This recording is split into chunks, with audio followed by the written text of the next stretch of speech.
Tikiman time na! At dito nga ready ko na ang tofu, ang ating beef short plate. At gagamitin tayo ng Eden cream cheese, melted na Eden, at butter. At dito nga nakat ko ng tofu at beef. Assemble tayo. Sa ating beef maglalagay tayo ng tofu.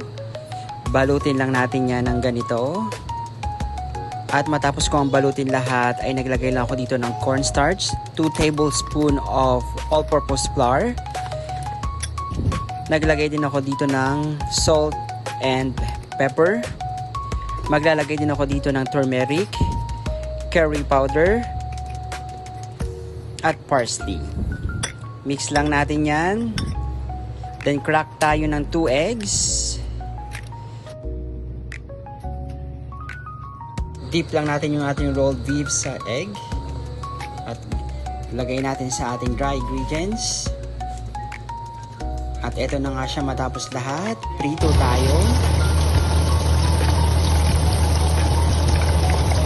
At pagkatapos kong prituin na ay ginawa ko agad yung cheese. Naglagay lang ako dito ng fresh milk, butter. At pinagsama-sama kong shredded cheese, melted cheese at cream cheese. Lagay tayo ng Italian seasoning. At kapag nakuha nyo na yung ganitong consistency ay okay na. Plating tayo. Ilalagay lang natin yung ating cheese. At nakikita nyo naman sobrang sarap.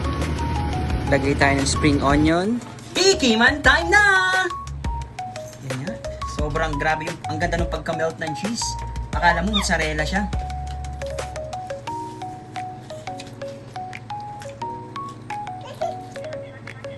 Sarap.